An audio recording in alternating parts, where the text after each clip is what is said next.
Hey chatters, today we're going to finish off our trio of Excalidraw explorations. This video is heavily inspired by one of the greats in terms of Obsidian walkthroughs, Nicole Vanderhoven. I'm so sorry if I'm mispronouncing your name. I'm going to link her channel and the video this is based on in the description. If you want to do a much deeper dive into this, this is very much her brainchild, but for you all, I'm going to keep it simple and straightforward and quick so you can start playing with this right away and not get a little overwhelmed by all the things you can do. So the idea here is now we know how to use Excalidraw.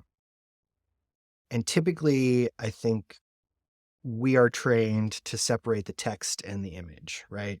These are two separate things. And particularly like when we're mind mapping or trying to connect ideas, it's okay, I have all my text over here, and then I'm pulling it all together here in a mind map or some sort of diagram or whatever it might be. What Nicole has discovered and others is that you can actually combine these two. You can consolidate them so that they're all one thing using Excalidraw. And what that looks like is you might have Excalidraw on one side with some diagrams. Let's just say this is a diagram. But then you can flip it, and on the other side here, we have some text, and it's all connected. So let me show you how to set this up. So first, just some optional settings we can change. So if you come into your settings and go to Excalidraw down here, I want to go to saving. I want to scroll down to find file name. And then scroll down to this right here. It says .excalidraw.md or just .md. I have this toggled off, and you'll see actually it changing up here. If it's on, it does .excalidraw.md. You toggle it off, it's just .md. This just simplifies things. Again, we're talking about portability here. If it's .excalidraw, that's not really a file name that is outside of Obsidian, and so I would recommend just keeping it to .md. The second thing we want to go to is basic up here. And you just want to scroll down and just make sure you have a templates folder set up.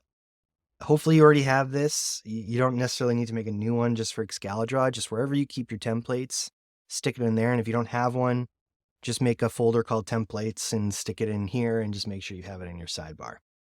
There's one more thing we want to do in settings that I highly recommend. Again, this is totally optional, but it's going to help your flow. Well, before we do that, let's actually head here and do it the hard way. You saw me, I'm just like flipping back and forth right quick, and that's because I have a hotkey. Normally, if you want to do this flip, you'd have to go to the command palette. You look up toggle and do Excalidraw, and you see this between Excalidraw and Markdown mode. If I go and click that, it does the thing that I was just doing. But let's make it easier. We'll go to settings, we'll go to hotkeys, look up toggle. You'll see it right here. You might have to scroll down and find it somewhere else, but all you want to do is set up a hotkey. You just do plus, and then whatever the hotkey you want to do. I have it as Control/ because when I think of slash, I think of that flipping, but it's whatever you want to do. It doesn't really matter. So once you have that set up, then you're in a good spot to be able to flip back and forth. And then we want to make it so this actually works and has a template so it's easy to spin up whenever we want it. So let's actually flip over to the Markdown side. Now, a couple things we're going to want to do here. First is we want to change the name of this note to whatever you want to call the template. Let's call it ExcaliTemp for now, but you can call this whatever you want. Next thing you're going to do is, just because you already know all this stuff, like just highlight it and delete it. We don't need that in here for our template. And then you'll notice the properties up here. So this is what lets it know that it is an Excalidraw, drawing. And then this is the Markdown side, is these two things, the Excalidraw -plugin parsed and the tags. So this is just front matter, right? So if we go to source mode, this is what it looks like. This is, again, another preference thing. I prefer when I start this node for it to be in this mode, in the Markdown side, not the diagram Excalidraw side. So if you prefer that too, you just want to go to add property, start typing Excalidraw, and you see you get all these options coming up. You want to find the one that's called Excalidraw OpenMD, this one right here. We'll click that, and you'll notice this checkbox is off, so we just want to check it on. And again, all this is doing is so that when you open this up as a template, it's going to start on this side, not on this side. If you prefer it to be on this side, don't do what I just did. Okay, the next thing we want to do is, because we want it to be a template, we want to head over and just move this. And there's many ways you can move it. You can click and drag, whatever you want, but just for the sake of this, we'll do move file to. And we do templates, whatever your template folder is called. And now we have it up here, ExcaliTemplate. So let's show how this actually works now. Here we have now just a blank note, test note, and we're going to insert the template. So again, you can do a hotkey for this if you want. I'm going to do it the hard way. We're going to bring up the command palette.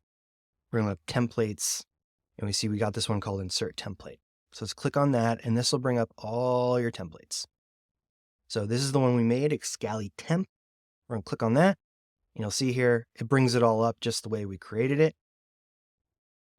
You can minus this out. You might need to go do this in the template itself if you're bothered by it, but it'll just show up like this, and you can even do this just to minus it all out.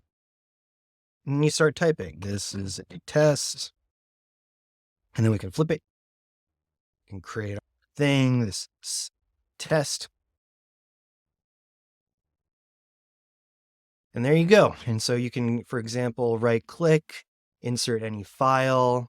Let's do my untitled chat. I don't know what this is, as an embeddable. And you'll see here, it has that note now in here. And so this just allows you to very quickly, again, spin up some sort of mind map, but just attached to a text note and what you're doing.